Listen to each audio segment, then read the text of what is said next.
Senhoras e senhores, vamos lá, mais um Rivercast.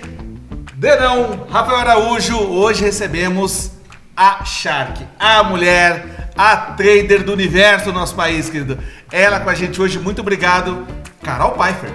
Eu que agradeço aí o convite, um prazer estar aqui com vocês. E a nossa primeira entrevistada, né? Nossa primeira mulher. Sinta-se honrada com isso e a gente mais ainda, né? Exatamente. Cara, eu sinto orgulho tremendo do bom gosto que a gente tem, viu, gente? É absurdo, Verdade. Como a gente tem bom gosto. Começamos nada mais nada menos do que Carol Pfeiffer. Muito bom. Denão, explica pra gente como é que vai funcionar pra Carol o nosso Rivercast aqui. Carol, a dinâmica é a seguinte, nós temos aqui um formato de poker. Então as 3 primeiras perguntas é chamada de flop. Você que nós já nos encontramos em alguns eventos de poker aí, ela tá sempre lá com o Fernando Sorocaba, fazendo o patrocínio, fazendo a participação, então ela já conhece a dinâmica do poker, sabe? Já foi na Max, Aí sim. que é também um dos nossos patrocinadores aqui. Então é o seguinte, as 3 primeiras perguntas é, o que motiva a Carol Pfeiffer, o que motivou a ela chegar onde ela está? O turn, que é a 4ª pergunta, é a virada de chave na sua vida. Quando que deu aquele estalo e você virou a chave? E o River é a última pergunta que nós vamos te posicionar e você vai falar pra gente o que você tem de dica, o que você aposta suas fichas daqui pra frente. O intuito do nosso Rivercast, o propósito do nosso Rivercast é fazer as pessoas se movimentarem. E a gente trazer pessoas aqui que estavam numa condição, fizeram algumas coisas e se tornaram e se elevaram a outra posição. Então esse é o intuito do nosso Rivercast. Então as perguntas vão ser levadas nesse propósito, tá bom? Combinado, e de quebra aí já ficamos com vontade de jogar poker, né? Quando a gente vê uma mesinha assim, dá uma vontade de pedir umas fichas. Não, eu só jogo poker solidário, né? Porque só dou o ficha mesmo. Eu só vou no solidário mesmo. É o verdadeiro investidor do poker, Esse né? é. Eu chego aí, Investidor, é. invisto minhas fichas ali e acabou. Alguém tem que fazer a roda girar, né? Lembrando você que está aqui pelo YouTube, não deixa de dar o seu like pra gente, curte aí, compartilha com os amigos. Você que está pelas plataformas digitais, Spotify, Deezer, todas, dá o seu like aí, compartilha com a gente que tá muito bom e bora jogar esse poker, né? E lembrando que o Rivercast tem um patrocínio da DRX Group e da Max Poker. E pra gente seguir daqui pra frente, Carol, eu queria só que você falasse pra gente. Carol Pfeiffer, por Carol Pfeiffer, quem é Carol? Nossa, pergunta complexa, né? Autoconhecimento na mesa. Não, eu acho que assim, eu gosto muito de dizer que eu sou uma apaixonada pela vida, né? Quando as pessoas falam, nossa, parece que seu dia tem 48 horas. É que realmente eu gosto muito de viver. Então eu gosto muito de esportes, eu gosto muito do meu trabalho. Eu nem me sinto trabalhando. Muitas pessoas falam, poxa, você trabalha pra caramba. Trabalho que horas? Né? Porque eu me divirto pra caramba, né? Então quando você faz o que você gosta, você acaba se divertindo. Então eu sou uma pessoa apaixonada pela vida e que tem o prazer de dizer isso e que incentivar outras pessoas a lembrarem isso, né? Quando a gente fala, por exemplo, de dinheiro, a gente não tá falando simplesmente de dinheiro, a gente tá falando de vida. Quanto mais dinheiro por hora você ganha, mais tempo você tem disponível para viver, para estar em contato com a sua família, com seus amigos, fazer coisas divertidas. Então eu acho que no final do dia, eu me apaixonado pela vida. Que bacana. Até eu já ouvi você falando em outro lugar, né, sobre o dinheiro. Ela falou um negócio muito legal sobre o dinheiro uma vez, que é assim, né, quem está atrás do dinheiro não ganha dinheiro.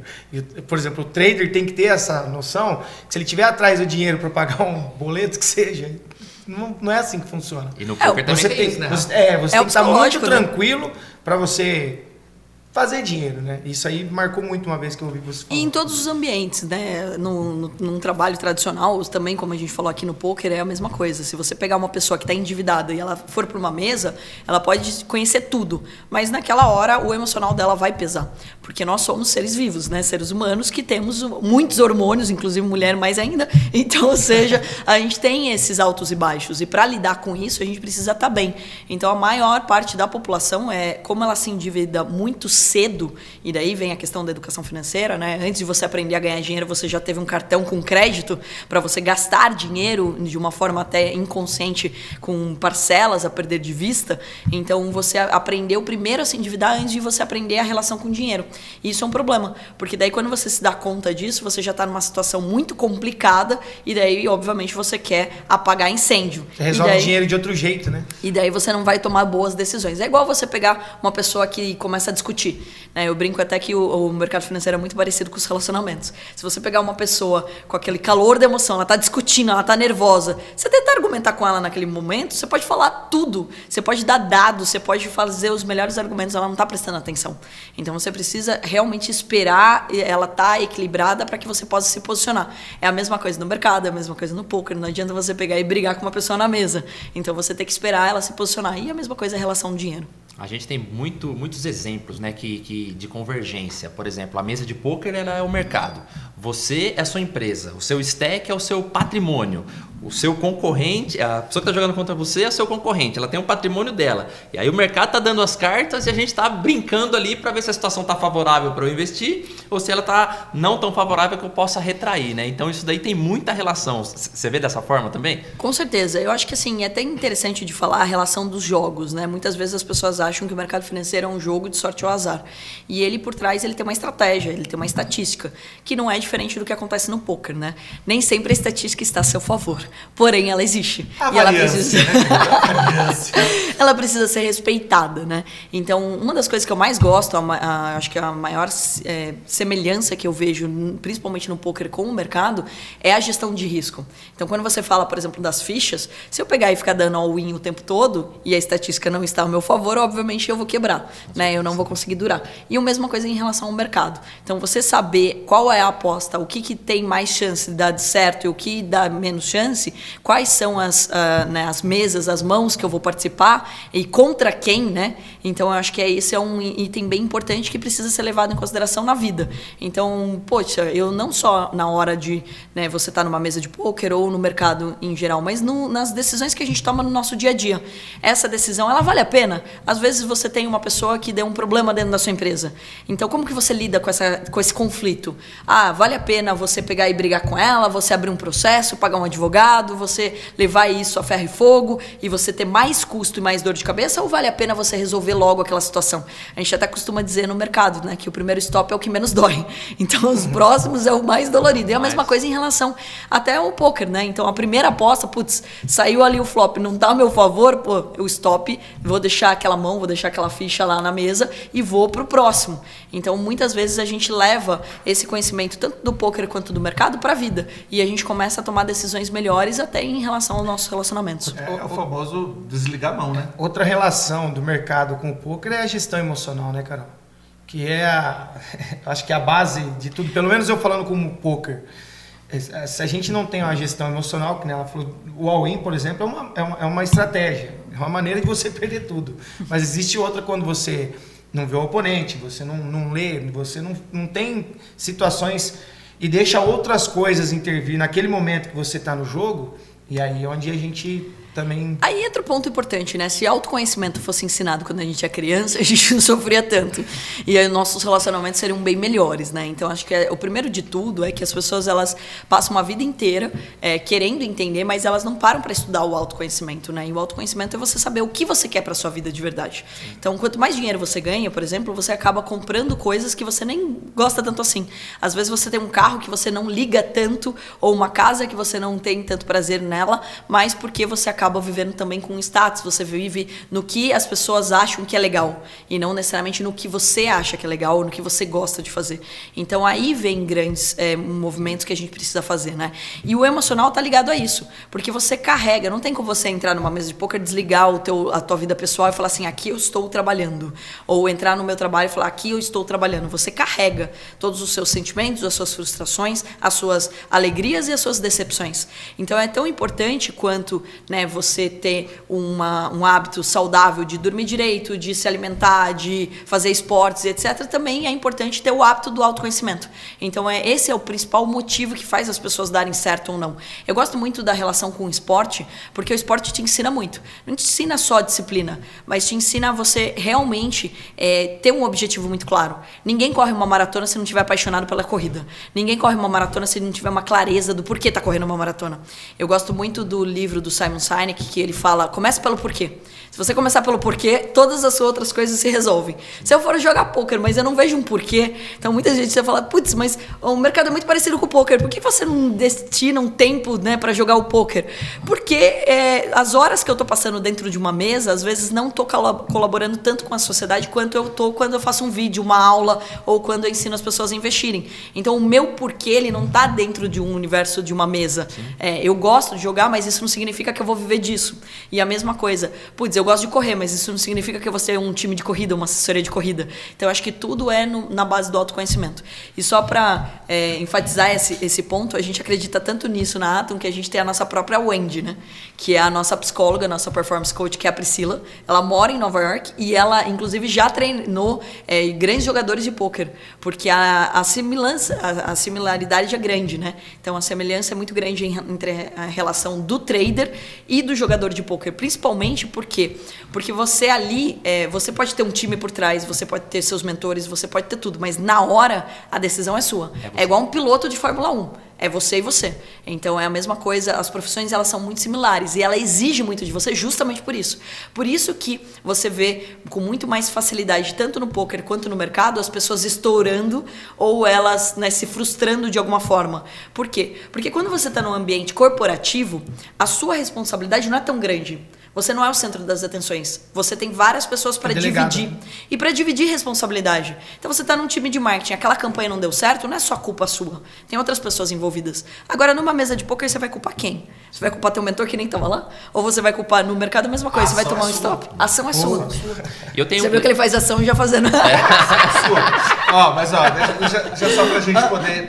Olha o vício. Tá trabalhando dentro do nosso flop, né? Dentro da sua história, a gente viu que mercado financeiro não foi sua primeira opção. Né? Passou bem longe dela. Né? Eu vejo, eu sou uma pessoa observadora e eu já elogiei a Carol, ela é muito elegante. Ela sempre está muito elegante, né? Inclusive, ela me deu uma dica que me deu um prejuízo no final do ano passado, porque eu tive que acompanhar ela no presente ali e quase me quebrou. Foi um negócio louco. Eu não dei dica nenhuma. Ele gostou do meu tênis e falou que ele ia comprar pra esposa dele. E comprei. O que eu tenho a ver com a história? Eu filmei na loja, mandei pra você. É muito legal. Mas, fala um pouquinho disso, porque assim, e aí a gente entra em família, a gente entra sobre a influência que a família tem na gente, positivamente, né? Quando traz você para um caminho que tá na cara, que deu muito certo, é fantástico isso. Fala um pouquinho pra gente sobre seu primeiro desejo, que é um desejo que hoje você pratica, que isso é muito gostoso, poder praticar, né, o sonho, não só como trabalho, mas como prazer, né? De pesquisar moda, essas coisas. Fala um pouquinho pra gente sobre isso. Bom, né? Então, como você já deixou claro aqui, né? Não ia fazer nada relacionado ao mercado financeiro. Eu ia trabalhar na área de moda. Então, a minha mãe tem confecção infantil, a minha avó de adulto. E eu queria montar uma moda teens, né? Então, a teens é sempre um grande desafio, né? Que é o pré-adolescente, não é adolescente ainda. Então, ele não usa nem roupa de adulto ainda e ele não usa roupa de criança. E tinha uma marca na época, Fruto da Fruta, eu adorava. Ela era inspirada na Triton. Não sei se vocês lembram da Triton. Sim. E daí... E eu gostava bastante desse estilo de roupa, né? E daí eu falava, nossa, seria legal eu montar uma marca mais ou menos nessa relação. E como, né, as pessoas que me conhecem pessoalmente sabem, eu sou muito grande, então muitas vezes eu me deparava até com a área infantil da loja, né? Mesmo quando eu tava já era adulta, né? E daí era muito interessante. E daí eu fui fazer administração de empresas porque eu queria montar uma empresa de moda. Eu não queria ser a estilista, simplesmente. Eu queria montar uma empresa. E daí eu via o quanto, né, tipo, não só minha mãe, todo mundo que tinha negócios apanhava na hora de gerenciar um negócio. Por E, mais B, né? Tipo, as coisas mudavam e gerenciar é sempre um grande desafio. E daí, o que de faculdade você faz para gerenciar alguma coisa? Você faz administração de empresas. A maior parte das pessoas faz administração de empresas por não saber o que vai fazer. Aí é um curso mais genérico e acaba fazendo. Quem não tem opção, faz administração. Não é assim não. Eu sou formado em administração. Aqui são 3 pessoas lá da região né? Mora em Campinas, mora em Paulínia, mora em Barão Geraldo. Você fez Facamp, né? Fiz Facamp em Campinas. Bem a região ali. Então, estamos tudo no mesmo barco aqui, gente. Tamo junto, não, mas amiga. brincadeiras, assim, deveria ser um curso obrigatório. Acho que é um curso que deveria ter já no ensino médio. Matéria de colegial. Exato, porque Brigo assim, eu parei de falar colegial que falaram que eu tô velha, então você também tá. Foi no Drops. Atenção, Google. Como é que fala hoje colegial? Google? Ensino médio. Ensino médio, filho. Google aqui, obrigado. Então, muito bem. Então, assim, né, a gente deveria ter, né, essa faculdade, deveria ter esse curso dentro do ensino médio, porque daí a gente teria uma mentalidade mais empreendedora, inclusive, e apanharia menos. E daí eu fui fazer administração de empresas. No meu primeiro ano de faculdade, meu irmão também foi fazer ADM, meu irmão ia fazer medicina, agronomia, qualquer outra coisa, e eu convenci ele também a fazer ADM junto comigo. A gente é 2 anos de diferença, só que eu sou um ano adiantada e ele fez um ano de cursinho, a gente entrou junto no mesmo ano na faculdade. Ele foi fazer PUC, eu fui fazer FACAMP em Campinas, por livre e espontânea vontade, na verdade. Passei em Araraquara, na Unesp, e daí eu liguei para cancelar minha matrícula na FACAMP, eles ligaram pro meu pai e falaram, viu, ela passou muito bem aqui, a gente quer dar uma bolsa para ela e tudo mais. Meu pai, como assim você é para Araraquara sem eu saber? Eu falei, então, é que eu passei lá. Eu passei lá e eu achei que era melhor, né? Lá não era pago e tudo mais. E dele, não, você vai morar em Campinas com seus irmãos, e eu sou caçula, então manda quem pode e obedece quem tem juízo. Fui para Campinas. Fui para Campinas, o meu irmão foi também fazer faculdade lá, e o professor dele de economia, professor Gentil, maravilhoso professor Gentil, falou para ele sobre Bolsa de Valores. E de lá para cá mudou a nossa vida, né? Sou muito grata a esse professor, que era Ele professor foi gentil dele. demais. Ele foi gentil Olha demais. a influência do mestre. Exatamente. E ele falou, e ele até fez uma live recente com o meu irmão, né? A gente encontrou esse professor, né? Foi atrás dele. E ele fez uma live e ele falou isso para vários alunos. Só que muitos alunos não levaram a sério, né? Tipo 95, sei lá. Não levaram a sério e não foram atrás do mercado financeiro. E meu irmão foi na época de férias dele, em julho, ele acabou indo.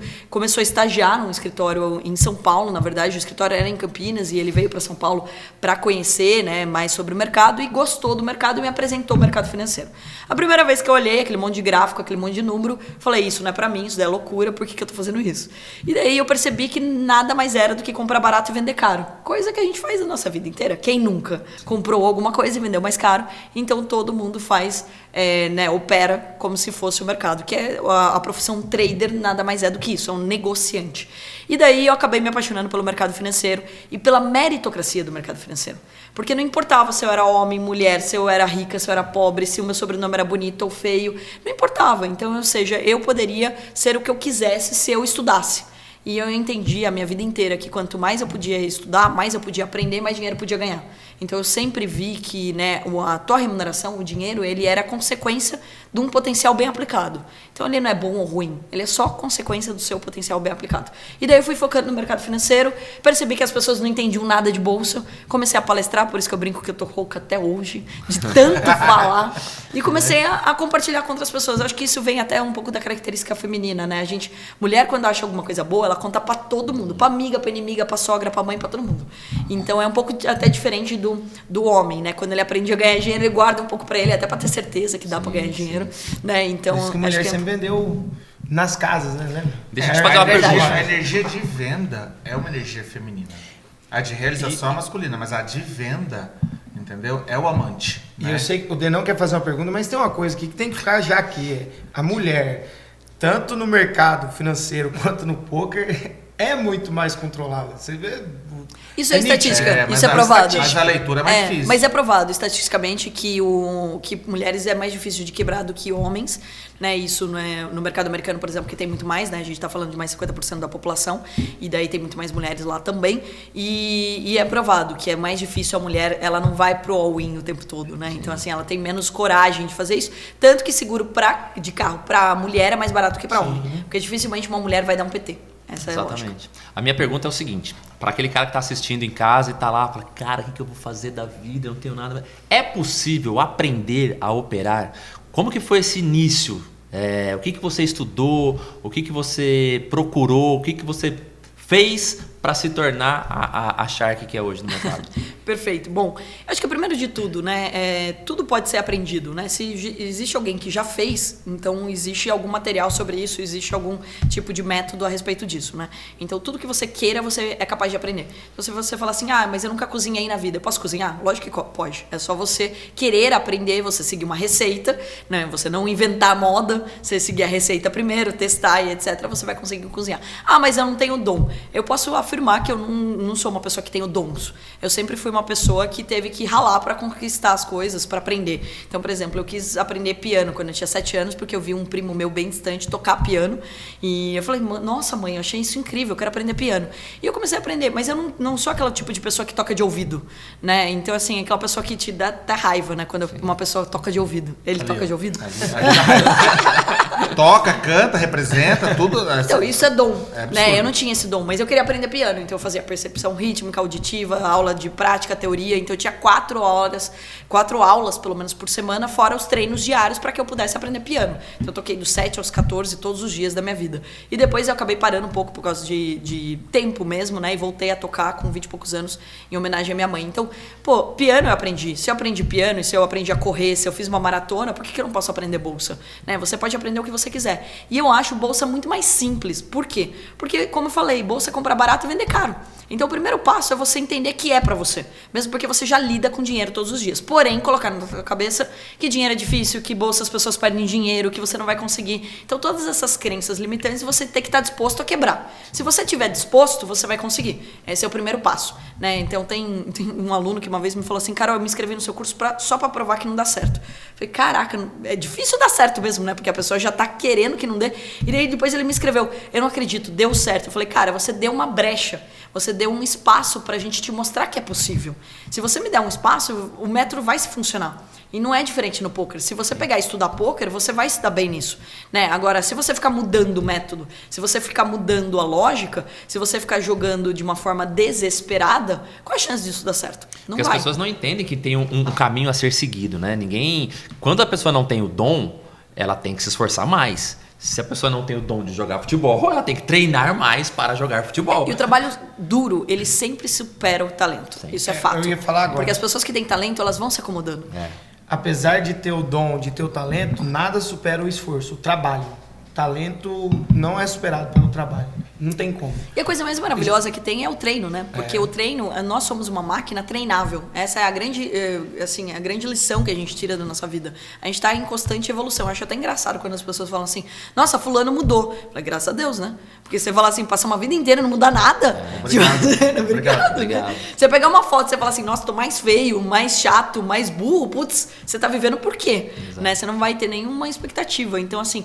O mercado não é diferente disso, mas vamos considerar, né? Eu comecei há 16 anos. Obviamente era muito mais difícil do que agora. Então, assim, quando eu vejo alguém reclamando, eu falo, cara, mas você não... 16 anos você podia reclamar. A plataforma travava, um monte de gente falava economês, financês. Era um monte de livro chato que tinha que estudar. Não hoje tinha não. aplicativo, não tinha tecnologia que tem hoje. Nada. Eu mesma tenho 200 vídeos de graça na minha plataforma do YouTube. Tem mais de 1000 vídeos, mas tem 200 só de operações de 5 minutos cada uma. Se você assistir as 200, você já aprendeu por osmose a operar, entendeu? Porque eu te mostro onde que você compra, onde que você vende. Que é a mesma coisa. Se eu te falar assim, vamos jogar aqui, você me mostrar o que é pra eu fazer, eu vou aprender. Então, acho que o grande lance é você estar disposto. E hoje tem método para isso, tem gente séria, dedicada a fazer as pessoas aprenderem. Acho fantástico isso, essa questão da evolução que a gente está falando. Enfim, a tecnologia, a internet, né? Hoje a pessoa tem acesso a Carol pela internet, de graça, pelo YouTube, dando dicas. Se o cara for ali, morder uma dica, onde ele consiga ter um pouquinho de rentabilidade, ele já investe em uma mentoria, já investe num curso, sabe? Tá tudo muito já próximo. Já conecta, né? Já chama, conecta, já trabalha, já busca. Então, onde está a desculpa, né? Você falou uma coisa muito importante no início, que é o porquê. Quando o seu porquê ele é mais forte, o como se torna detalhe. Como é que eu vou fazer? É detalhe. E aquilo que eu falei lá atrás, quando eu fui entrevistado, a gente, para fazer o piloto, a gente se entrevistou, né? Eu falei assim, cara, muita gente tem muitas ideias, só que a pessoa não faz, velho. Uhum. O seu professor falou de bolsa para milhares. Você e seu irmão foram lá e fizeram. Então isso faz a diferença. Isso faz toda a diferença. Eu adoro quando me mandam assim, eu tenho uma ideia. Eu falei, mas então, ideia também tem. Eu tô precisando de ação. Senão não rola. Exato. Dá um caminhão de ideia, né? Você lembra, né? Então, 10 centavos no balde de ideia.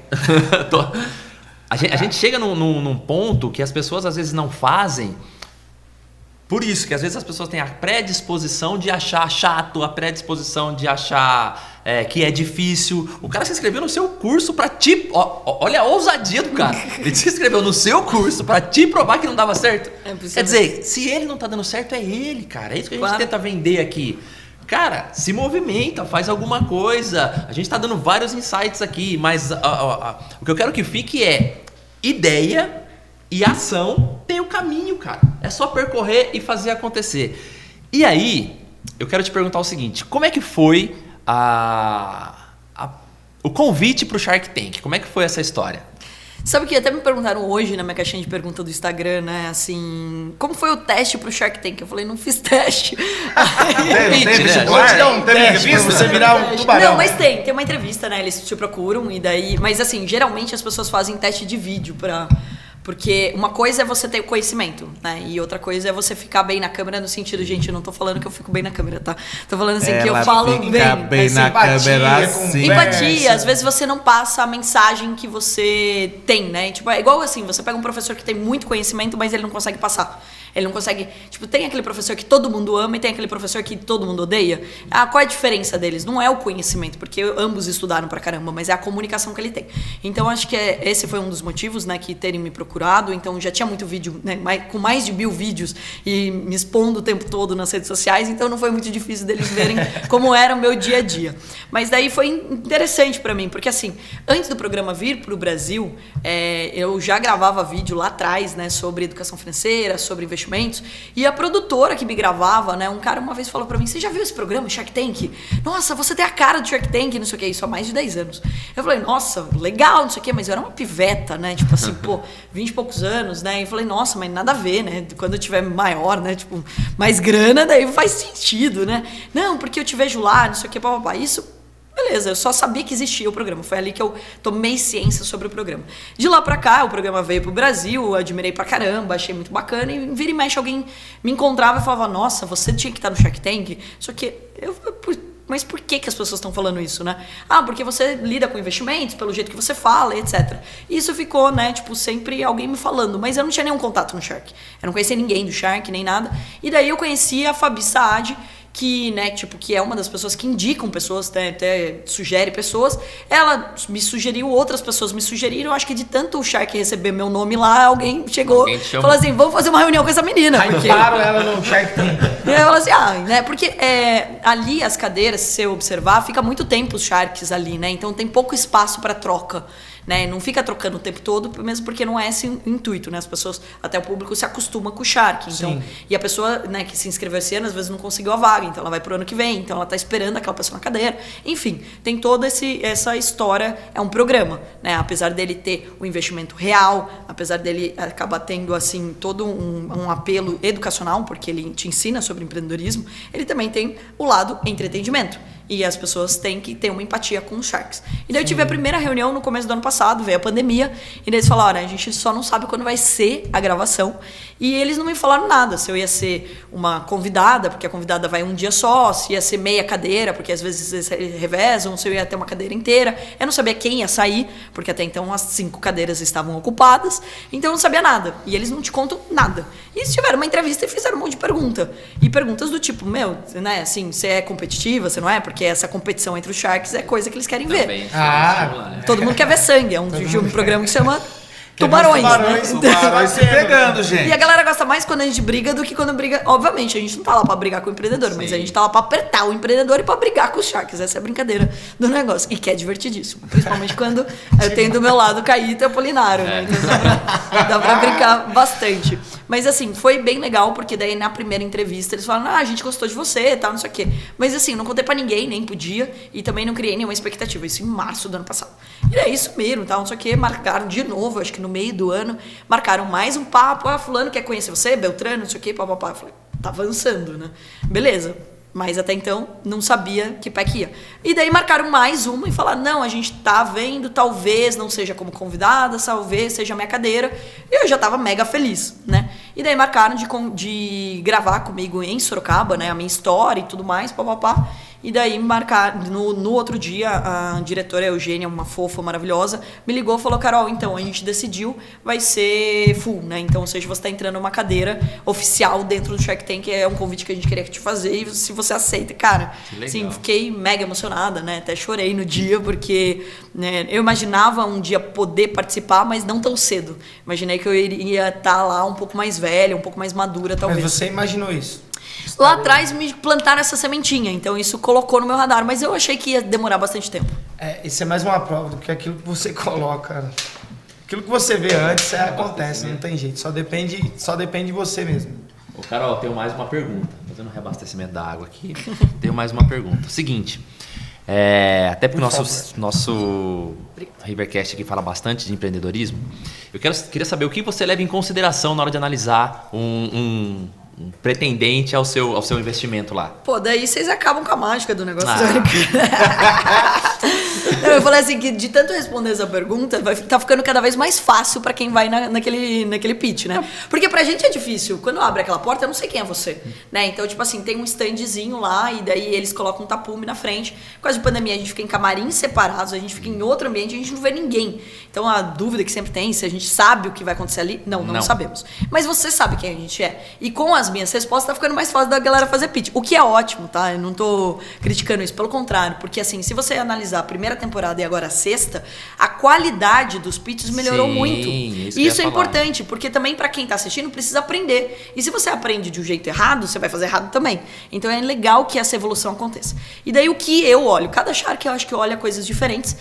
Eu, obviamente, vou olhar se aquele negócio é um bom negócio, né? Então, se tem números consistentes, se o tamanho do mercado é bom, se aquele empreendedor ele sabe o que ele está falando. Então, a gente sempre fala, comece pelo problema e dê a solução. Então, essa é a primeira dica aí para uma pessoa fazer um pitch decente. O que eu mais vou olhar é o empreendedor, é a empreendedora. Então, assim, gente, eu costumo dizer, para ganhar dinheiro, eu posso fazer isso na bolsa, não preciso falar com ninguém, não tem nenhum sócio. Eu entro e saio a hora que eu quiser. Para eu entrar no teu negócio, e eu sou uma pessoa que realmente levo muito a sério o que eu tô fazendo ali, então depois, no dia seguinte que acaba a gravação, eu já entro em contato, a gente já tem uma reunião com a minha equipe inteira, a gente já coloca você numa consultoria, a gente já nivela, já tem reunião semanal, tem reunião tanto individual quanto em grupo, coloco em contato com todos os investimentos que eu faço. Então eu levo muito a sério, eu gasto muita energia com cada empreendedor. Então, para eu gastar energia com uma pessoa que entrou ali, eu preciso sentir que ela tá apaixonada pelo que ela tá fazendo. Porque senão ela vai jogar toalha no primeiro obstáculo que tiver. Então assim, eu tenho outros negócios, tenho mais 5 negócios aqui, eu trouxe essa ideia pra você. Eu tô fora. Sim. Porque se você tem mais 5 negócios e você vai fazer esse também, a hora que aqueles apertarem, você vai salvar qual? Então assim, não dá. Então, para um empreendedor, para uma empreendedora realmente conquistar, né, o meu investimento, eu preciso saber que aquilo é um projeto da vida dele e que ele está impactando mais do que o bolso dele. Ele vê um propósito muito claro, que daí entra de volta no começa pelo porquê. Se o porquê dele está muito claro, você vê o olho brilhando, você vê aquela vontade de dar certo e você vê humildade. Quando você vê uma pessoa apaixonada pelo negócio, ela é humilde, naturalmente. Quando ela não é tão apaixonada assim, ela acaba sendo um pouco até arrogante. Eu sei, eu como fazer, papapá. Uma pessoa que é apaixonada pelo negócio está disposta a fazer o que precisar ser feito. Inclusive ter um sócio, inclusive escutar um conselho, inclusive escutar uma bronca. Ou até pivotar o teu próprio negócio. Então, para mim, é muito importante sentir isso do empreendedor, da empreendedora para eu fazer um investimento. Muito legal. Demais, hein? Pega essa dica aí. Essa dica foi... Mas, Carol, vamos... Acho que a gente tá muito bem. Muito linda essa história, muito bacana. Obrigada. Você é uma pessoa incrível, impressionante. E o ritmo que ela tem, né? Ela tem um ritmo Shark, gente. Que negócio é frenético. Partindo pro turn, né? A sua virada de jogo. Como você, olhando para sua história hoje, quando foi que deu aquele... Poxa, mudou, é aqui. Eu acho que isso acontece em vários momentos da nossa vida, né? Falar que só um momento dá uma virada, geralmente é quando a pessoa tá tão na zona de conforto e daí ela dá um estralo, ela fez um treinamento, ela fez um evento e tudo mais e ela percebeu que ela tava deixando a vida dela de lado. No meu caso, eu já vim de um ritmo meio acelerado, né? Então, quando eu era criança, eu fazia vários cursos, saía de casa às 7 horas da manhã, voltava às 5 horas da tarde.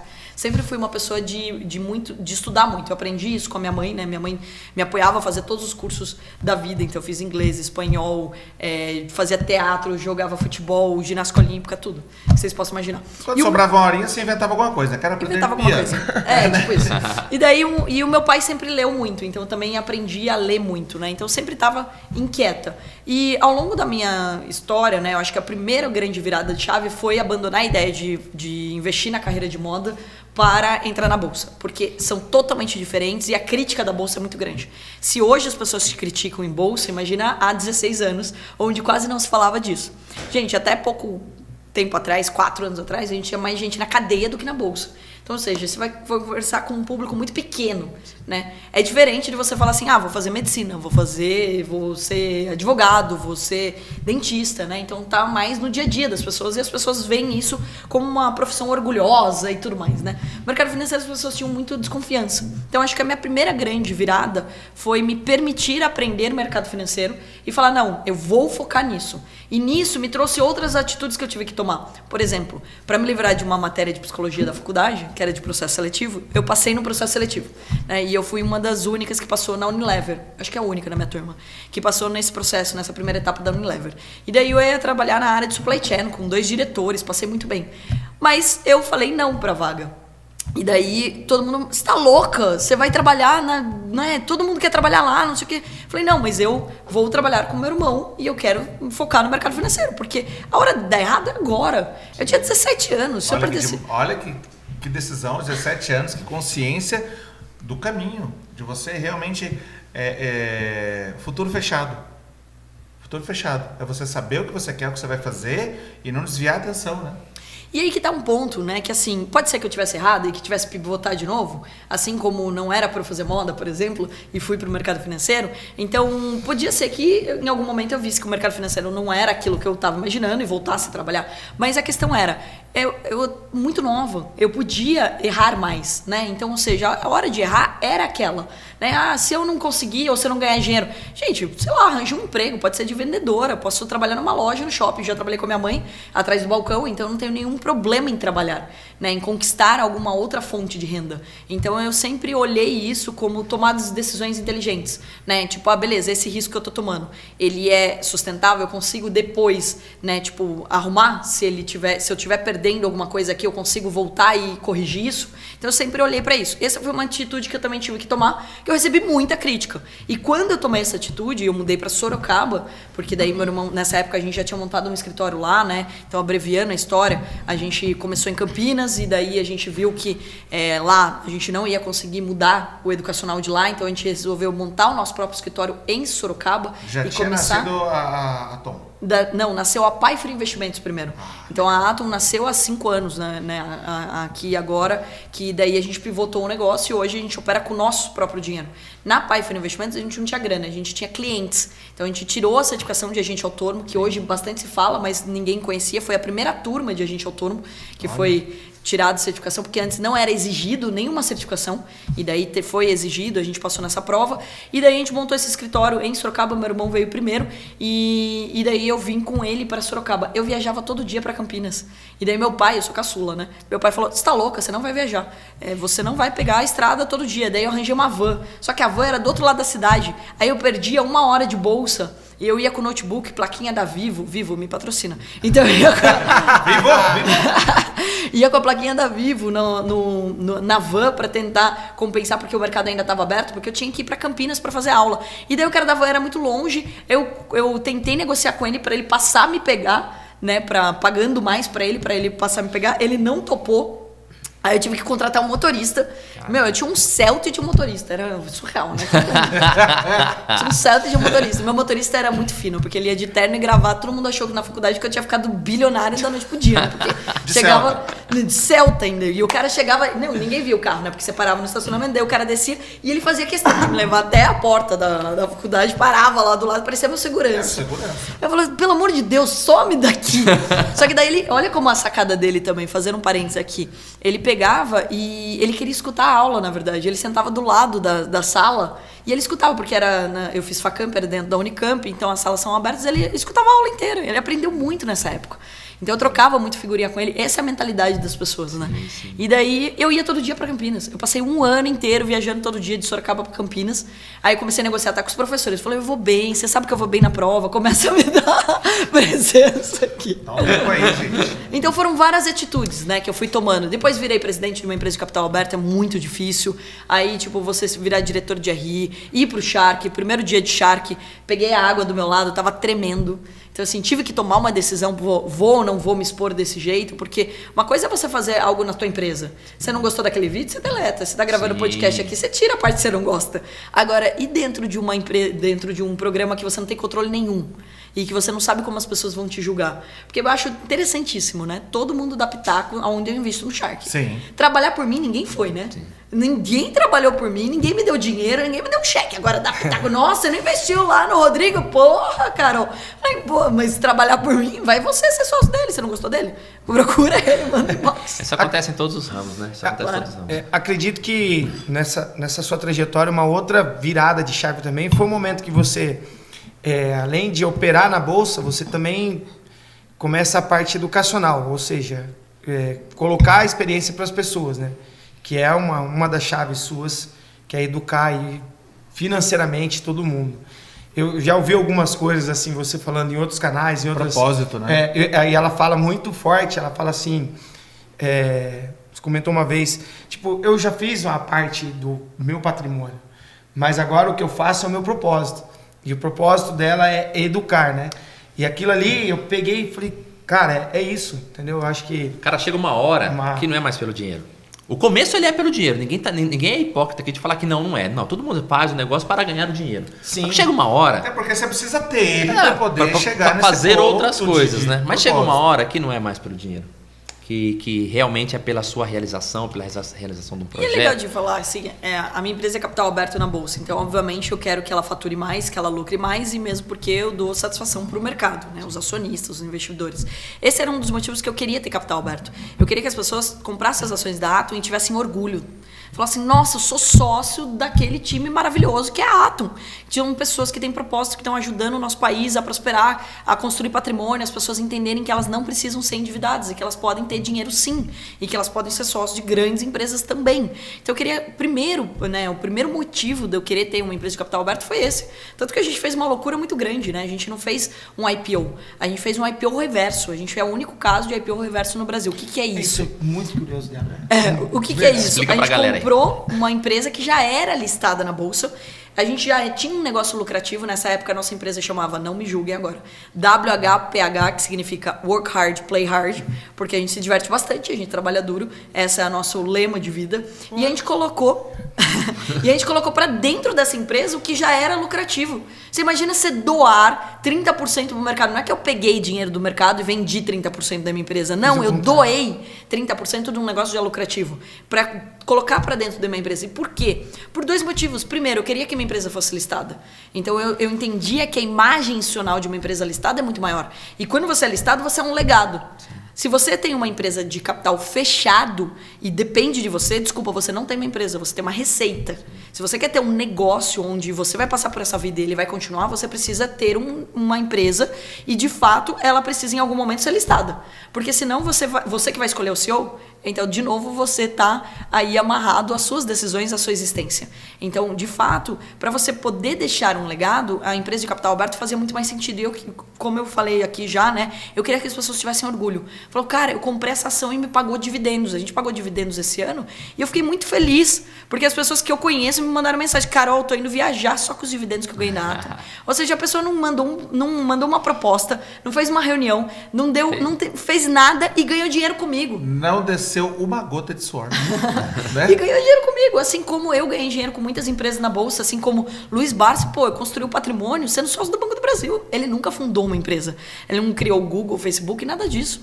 Então as pessoas esquecem que elas podem construir patrimônio com grandes empresas. Então, primeiro era esse orgulho. E segundo, era de fato também trazer uma meritocracia para dentro do meu time. Então, quando você vai crescendo e você pode ganhar ações da minha empresa, aí de fato é meritocracia. Só que assim, eu te dou ações, só que o único jeito de você se livrar das ações é vendendo para mim.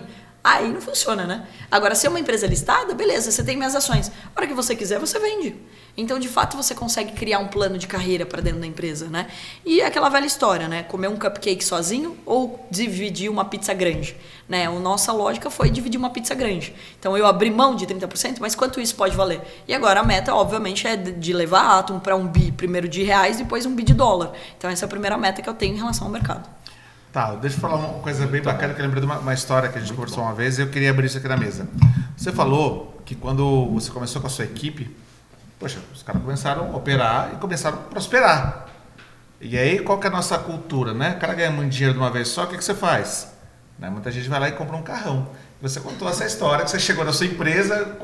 Conta pra gente aqui dessa história. Eu achava que eu ia ser sequestrado todo dia, né? Porque tinha uma Ferrari e uma Maserati na porta da minha... E não era sua? Não, e não era minha, era de trader. Era gente que operou com o meu dinheiro, sem risco pra ele, ganhou uma parte da grana, ficou com ele, uma parte ficou comigo, né? E nessa época, assim, hoje a gente paga 80% dos lucros, vai pro trader, né? Então a pessoa aprende bolsa e ela pode operar nosso dinheiro. E daí 80% dos lucros fica com ela. Antes era 50%. Então, ou seja, se ele ganha 50%, eu também ganho 50%. E mesmo assim, ele comprou o carro, eu não comprei o carro. E tipo assim, e até hoje, né? Eu comprei um carro de luxo esse ano, até porque eu achei um ótimo negócio. E diga de passagem, é um ótimo negócio, porque já valorizou 20 e poucos por cento. Em 30 dias depois que eu tinha comprado, já recebi uma proposta 13% mais caro. E é né? muito legal que você utiliza dentro do seu brand, nas mídias sociais também. Gente, se eu soubesse se eu soubesse que tinha tanta relação com o marketing, eu tinha Muito, comprado antes. sim. Não, mas assim, eu nunca quis comprar porque eu não dava tanto valor pro carro. Meu irmão sempre teve carro de luxo, nunca mostrou muito, né? Eu acho até engraçado. As Você pessoas tinha falam, motorista não, com mas Celta, né, querida? Vamos combinar. Já começou diferente. Mas assim, eu nunca liguei, né? Eu comprei um carro alto, porque 2 vezes bateram na minha traseira na mesma semana, daí eu falei, vou comprar um carro alto com pneu atrás. Aí eu comprei uma Rave na época, tipo, com pneu atrás, pra pararem de bater na minha traseira do carro. E daí, de lá pra cá eu nunca liguei muito, né? Sempre teve mulher geralmente tem SUV, né? Tem carro alto. E até porque joga tudo dentro do carro, né? Anda com uma mala dentro do carro, um guarda-roupa dentro do carro. E daí eu nunca tive carro pequeno e tal, e meu irmão sempre teve carro de luxo, então eu andava com ele, então não tinha uma necessidade, eu não via a necessidade. E daí fiz uma entrevista com o Ademar Cabral, né? Um grande artista do automobilismo, e daí ele me contou que ele comprava e vendia carro e dava dinheiro, isso. Eu falei, é? Opa. Então eu te ensino bolsa, você me ensina sobre carro. E eu quero comprar esse que você tá aí. Ele tava com essa Porsche que eu comprei dele. E eu quero pagar o mesmo preço que você pagou, porque eu quero ganhar dinheiro junto com você. Então, ou seja, aí a gente fez um bem bolado e eu comprei, e daí é o que eu te falei, valorizou em relação a isso. Mas eu tomei um susto, né? Então é sempre uma coisa que as pessoas elas não param pra pensar isso. O primeiro dinheiro que ela ganha, ela já vai lá e coloca num carro. E tipo, isso vai valorizar? Se você comprar bem, beleza. Concordo com você que você pode ganhar dinheiro com isso. Agora, não foi o caso deles. Eles estavam comprando um carro numa distorção de preço, pagou caro. E já tinha imóvel próprio, os pessoal? E daí não tinha. Tipo assim, morava num apartamento alugado, pequeno, e tinha um puta carro. Eu falei, gente, mas assim, ok, você faz o que você quiser com o seu dinheiro, mas não tinha muita lógica pra mim, porque aquilo não ajudava a construir patrimônio. Então, quando você começa a ganhar dinheiro, a primeira preocupação que você tem que ter é, beleza, ganhei essa bolada aqui. Isso vai ser sempre? Em renda variável, não. É a mesma coisa no poker. Você vai ganhar todo dia lá um prêmio de 1 milhão? Não vai. É o que eu falo pra galera que acompanha. Nada, né, Nedão? Então, assim, faz uma educação financeira no sentido de coloca isso pra trabalhar, né? Se comprasse um imóvel, construísse, colocasse dinheiro na bolsa. Então, ou seja, e é uma das coisas que eu bato muito na tecla nos nossos traders. Tanto que agora é obrigatório. Todo mundo que entra no nosso time é obrigatório que passe pela educação financeira. Pra ele não se perder. Porque muitas vezes acontece. Não acontece só em grande escala, por exemplo, como carrão. Acontece em pequena. Teve um menino de 17 anos que os pais quiseram me conhecer porque queimou uma TV na casa dele e ele falou assim, não, mas é só R$2.000 e não sei o quê. Tipo, troca, entendeu? Ou seja, o dinheiro já não tem tanta importância. Sim. E esse é o erro. Como dizia meu avô, né? Dinheiro não aguenta desaforo. Mas é muita relação com a nossa educação financeira de criança, né? Uhum. O cara chega depois de adulto, ganha o dinheiro, ele não teve a base do que fazer com esse dinheiro. Então ele vai e faz o que deixa ele feliz no momento. Não é uma construção. E aí que tá, você não pensar no longo prazo, é isso que faz com que você viva no curto prazo. Né? E daí você não vai construir, você não vai trazer a tranquilidade financeira que você merece ter. Então, se você não sair da corrida dos ratos, como foi muito feliz o livro de Robert Kiyosaki falando sobre isso, né? Pai Rico, Pai Pobre, justamente você não vai evoluir. Então, para você evoluir, precisava disso naquele momento, o problema não é comprar o carro. É o carro ser o seu patrimônio total. Então, meu irmão, como eu falei, sempre teve carro de luxo, mas é sempre uma pequena parte dentro de um patrimônio dele. É o que eu falo para um grupo de amigos que a gente tem lá. Por exemplo, eu trabalho também no mercado imobiliário. Uhum. Então, assim, você tem que entender uma coisa, carro, pelo menos. Se o carro trabalha para você, se ele é seu funcionário, parabéns. Se ele é pro ego, aí você não paga parcela, você não compra também o que você quer. Ele tem que ter uma função, entendeu? Assim como todas as outras coisas desse meio. Porque quando você parte pro ego da situação, só o ego não tem eco. Lembra daquilo que a gente conversou? Tudo tem que ter um eco. E se isso não é algo que está... Mas isso acontece principalmente no mercado imobiliário também. Né? Eu gravei para Tegra, né? Eu estou fazendo uma campanha com eles, acho eles incríveis, a construtora, né? Que faz parte do Brookfield, do grupo, né? E a lógica é por quê? Porque a galera fala assim, nossa, mas você no mercado imobiliário? Eu falei, gente, eu tenho imóveis. Todo mundo, 100% da população tem imóveis, porque você mora em algum lugar. Sim. Tenho certeza que alguma coisa, ou você aluga ou você compra. Só que você tem que tomar boas decisões também no mercado imobiliário. Tem muita gente que compra no calor da emoção. Começa a construir um prédio na cidade, Sorocaba acontece isso direto. Aí, putz, é o prédio mais lindo da cidade. Daí o cara vai lá e paga a cobertura lá na lua. Eu comprei mais uma cobertura agora em Sorocaba e todo mundo, nossa, mas por que você comprou? Eu falei, porque eu comprei bem. Porque eu comprei bem posicionado e eu sei como é o status do interior e isso daqui vai vender rapidinho. Dito e feito, né? Tipo, no mesmo mês, 2 semanas depois, eu já tinha propostas maravilhosas de quase, né, tipo, 50% mais caro. Sim. Então, ou seja, porque as pessoas, elas acabam comprando e não olham o metro quadrado. Quando eu mudei para São Paulo, fui atrás de um apartamento, né? Eu moro muito bem em Sorocaba, fui morar muito bem em São Paulo. Aí fui atrás de um apartamento, aí o cara falou assim, não sei quantos milhões, né, esse apartamento. Eu falei, tá, mas você estavam falando 25 mil metros quadrados? Isso antes da pandemia, tá? Aí eu falei assim, dele, nossa, mas ninguém faz essa conta. Eu falei, você tá me falando que você vai me entregar daqui 3 anos e é 25 mil metros quadrados? Onde tá a minha chance de ganhar dinheiro com isso? Porque eu sou investidora, né? Se você vai me entregar daqui 3 anos, eu que tô financiando a construção. Então eu tenho que fazer um bom negócio aqui. Ele, ninguém faz essa conta. Eu falei, mas eu faço essa conta. Não, mas veja bem, olha onde você vai morar. Eu falei, se você compra pelo ego, e é exatamente isso que você colocou, você não vai ganhar dinheiro com nada. E as pessoas tomam decisões ruins todos os dias, não é só na bolsa. É no mercado imobiliário, é no carro, é em tudo. Vem de novo o autoconhecimento, né? Que você toma, não, vai ser lindo, maravilhoso. O cara não aguenta 2 meses o que ele fez. Ele fez no calor da emoção, é isso. Mas ó, vamos lá. Conhecemos um pouquinho mais da sua história fantástica, a sua virada. Agora partindo pro final aqui do nosso Rivercast, o nosso River. Certo? Onde você apostaria tudo hoje? Ou qual a grande dica que você daria para quem está assistindo, ouvindo o Rivercast? Lembrando que é um patrocínio da DRX Group, da Max Poker, que estamos aqui encantados com você. Isso é incrível.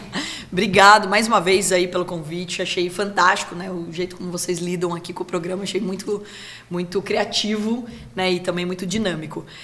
Eu acho que assim, o grande investimento que as pessoas, todas, né, minhas apostas estariam aí em educação, né, então em conhecimento. Tem só, o conhecimento é a única coisa que ninguém vai tirar de você. E o conhecimento, gente, continuado. Não acredita que você vai fazer um curso e isso vai resolver a sua vida, que você vai fazer uma faculdade e isso vai resolver a sua vida. Então é o hábito do conhecimento, né? Então tem um livro maravilhoso que é O Poder do Hábito. Então hábitos bons e ruins estão enraizados na tua mente. Então eu aposto todas as nossas fichas em educação e principalmente no nosso país, né? Então a gente tem um país maravilhoso. Eu sou uma grande entusiasta do Brasil. Então acho que a gente vai virar a potência que a gente merece ser quando a gente resolver 2 problemas: empreendedorismo e educação financeira. Se a gente aprender a empreender por oportunidade e não por necessidade, que é o que a gente está vivendo há muito tempo, ou seja, o cara perde o emprego e daí ele monta uma lojinha. Aí ele começa a vender trufa ou monta um negócio de bolo. Nascem grandes ideias? Nascem, mas a maior parte dessas pessoas não estão preparadas para empreender, por isso que também 80% das pessoas acabam perdendo, né, fechando seus negócios em 2 anos, porque elas não estudaram para empreender. É importante estudar, é importante conhecimento. E educação financeira? Vamos quebrar essas objeções sobre dinheiro, vamos falar sobre dinheiro com o vizinho, com a sua esposa, com o seu marido, com o seu filho, com a sua filha. Então, se a gente falar abertamente sobre dinheiro, a gente quebrar esse obstáculo que a gente tem de falar sobre dinheiro, se você perguntar para uma pessoa quanto ela ganha, ela vai achar um insulto. Você não fala nem com o seu melhor amigo sobre isso. Então, olha que absurdo. Existem os mantras, né? Nunca diga às pessoas quanto você ganha. Nossa, o seu próximo você passo. Não pode falar. Não, Besteira, gente. Que mundo tá vivendo? Eu vi um post sobre isso, né? Não fale suas ideias, não fale quanto você ganha, não fale isso que e não viva, né? Tipo, porque você não pode falar com ninguém, você vai viver pra quê? Então, assim, eu falo abertamente, mas e se a pessoa te copiar? Paciência, eu que faça melhor. Porque em algum momento ela também pode ter essa ideia. Pode ser que ela se junte a mim. Se eu for uma pessoa boa, e se ela também é uma pessoa boa, a gente pode se juntar. Às vezes ela vai me dar um insight, se eu falar pra ela vai me falar assim, você tá viajando. Por que você não faz desse jeito também? Não aquela crítica que não leva a lugar nenhum, mas aquela crítica construtiva. Então, acho que assim, eu aposto todas as minhas fichas em educação. É isso que vai mudar o nosso país, é isso que a gente vai fazer a nossa potência de verdade. E a gente tem essa capacidade. A gente tem tudo que a gente precisa. A gente tem terra aqui, a gente tem o clima certo e a gente tem a coisa que mais importa no mundo, que é justamente o ser humano. O brasileiro, ele precisa ser estudado pela NASA. Precisa, ele é pau pra toda obra, Ele ele é dá um uma jeito, coisa né, incrível. querido? É uma coisa incrível. Criativo, animado, com vontade de fazer, não sei o que. Não, porque brasileiro tem preguiça. Não, ele não tem o hábito de estudar. Preguiça ele não tem. Porque ele faz, mesmo sem estudar. O que é admirável, inclusive. Porque você pegar e falar assim, cara, você pega, por exemplo, a Europa, eles estudam muito e demoram muito para executar. Você pega os Estados Unidos, eles estudam e executam na mesma proporção. Por isso que eles são a potência que eles são. No Brasil, a gente executa mais do que a gente não estuda. Estuda e executa. Aqui, queridão, você vai chamar o Zé vai dar um jeito, cara. Você compra e lê manual? Quem lê manual? Vamos deixar essa provocação. Alô, você que está agora ouvindo, assistindo, quem lê manual? Só o nosso diretor. Posso falar rapidinho? Cara, veja só isso, rapidão pra quem tá vendo. Eu tinha 14 anos, eu fui pro meu primeiro emprego, era uma loja de material elétrico, hidráulico, essas coisas. Vocês lembram daquela época, quem aqui não lembrar, não tem problema? Existia uma antena, escama de peixe, quem lembra dessa Nossa antena? Senhora. Maravilhosa. E eu era esse brasileiro, eu era o Zé. Chegou uma caixa e precisava montar uma antena pro cliente, rapidão. E saí pegando aqui a antena, eu falei, meu Deus. Aí veio o patrão, veio o Joca lá, né? São José, hein? Falou, ó, aprende uma coisa hoje na sua vida. Tudo que você for fazer, existe um negócio chamado manual. Se você der atenção pro manual, 15 minutinhos, você, economiza. Se não montar, você economiza um bom tempo. Então, tudo que chegar, lê o manual. Viu uma resistência de chuveiro, lê o manual. Juro por Deus. Tudo eu leio o manual primeiro, para não ter a dúvida. Parece o primeiro metódico, tento. mas não é. Eu aprendi isso. Mas, quando eu ó, era fica a dica moleque. para quem faz manual. Façam manuais mais legais. Mais legais. Mais legais, coloridos. Nossa, revistinha. Você sabia que o carro... Revistinha. Ilustra. Pode pegar Eu tô- seu carro hoje. Se ele é de 2012 para cá, são 2 manuais. Principalmente os importados, são 2 manuais. Aquele assim, ó, esse aqui é quando você tem tempo, esse aqui é porque você não tem tempo. Já vem hoje resumido. Esse é um Não, detalhe. e olha só, né? Tipo, a gente fala bastante sobre tecnologia. As pessoas aprendem de jeitos diferentes, né? Eu tô me formando no mestrado de educação e tecnologia. Então, quando eu falei que eu queria ajudar as pessoas a aprenderem, é sério. Tipo, as pessoas aprendem de jeitos diferentes. Quando eu fui montar o educacional da Atom, eu fui e me preparei para isso. Porque eu falava, gente, mas as pessoas estão aprendendo de outras formas. Por exemplo, podcast não existia. Sim. Então, ou seja, as pessoas estão, né, consumindo conteúdo de formas diferentes. E daí eu fui estudar. Tanto que hoje a gente tem um jogo, que é o Traders Life, que é um tourinho que vai ensinando. Então tá já disponível no Google Play e no Apple Store. Tá em fase de teste, mas todo feedback é bem-vindo, tá, pessoal? E o outro jeito é um desenho animado. Porque todos os pais já assistiram Galinha Pintadinha, né? Sim. Falei, então vamos criar um desenho animado, porque além de atingir as crianças, eu tô atingindo os adultos, porque o pai assiste com a criança. Então, ou seja, pessoas aprendem de jeitos diferentes. E daí o meu sonho de consumo é aquele avatar, que eu vou apertar aqui, eu vou estar aqui falando com vocês, mas eu não tô aqui, e eu posso falar em japonês, em inglês, isso já tá, né? Já tá funcionando e e eu acho que vai popularizar muito em breve. Pensa o manual assim, o cara aparece do seu lado e fala, eu sou o seu Zé, eu vim aqui te ajudar a montar essa parabólica. Metaverso, O fio azul é isso, o fio vermelho é tal coisa. vamos Agora, ele resolver. só não consegue montar por você porque ele é um holograma, né? Mas ele consegue te ajudar. É o grande segredo dos grandes mentores, na verdade, né? Eu posso fazer tudo por você, menos a sua parte. Nossa, eu adoro essa frase, minha frase oficial. Eu começo todas as minhas aulas falando isso. Você arrasou agora. É fantástico. Muito legal. Carol, não tem outra palavra a não ser gratidão por você estar aqui com a gente, por passar tanto conteúdo, por ser essa pessoa fantástica. Eu quero te elogiar aqui publicamente de como você está lidando com a sua rede social de uma maneira disruptiva, trazendo a brincadeira, trazendo a dança. Tudo que o pessoal fala assim, eu não vou fazer, a Carol faz. Tudo você fala, Carol, tem que fazer a dancinha do momento. Mas, Ela cara, faz. as Tem que pessoas fazer. não identificaram ainda, e para identificar isso, precisa fazer o curso do Bocão também, que fala sobre comunicação na internet, que é o seguinte, não é o que você quer falar, é o que a pessoa quer ouvir. Exato. É a forma que E a como pessoa ela quer escutar, ouvir, né? como ela quer Exatamente. escutar o seu conteúdo. Então não adianta eu ser o cara chatão que fica lá, olha, pouco ele acontece assim, Ó, assim, eu vou assim. pedir licença para fazer um agradecimento ao Manolo, tá? Que o Por Manolo favor. foi um investimento que eu fiz do Libras, no Shark, né? E daí ele fazia os reels dele e eu falava assim, nossa, Manolo, você é muito criativo, não sei o quê. E ele mandou, né? Até para mandar para eu fazer uma divulgação de uma camiseta que ele fez para os surdos, muito legal, né? Todo o propósito que ele tem. Ele fez uma caixa com uma senha e daí eu tinha que descobrir a senha, fez todo um storytelling. E daí aquilo me prendeu a atenção. Né? Então ele poderia ter mandado uma caixa com uma camiseta dentro e ia postar do mesmo jeito, mas ele parou a minha atenção para saber o que era aquilo, de quem era aquilo, por que era aquilo. Então, e daí quando ele começou a fazer, eu falei assim, nossa, Manolo, faz para mim. Aí ele falou assim, faço. Eu falei, brincando, né? Ele marcou com a minha secretária, ele já tinha um contato da Patrícia, marcou com ela, apareceu no meu escritório já com 5 lá, sugestões, na verdade com 20, a gente gravou 5 naquele dia, sugestões de Reels. E ele falou assim, ó, Carol, o que a gente vai falar? A gente vai falar sobre mercado, então eu vou pegar a mesma coisa que você fala e vou traduzir em Reels.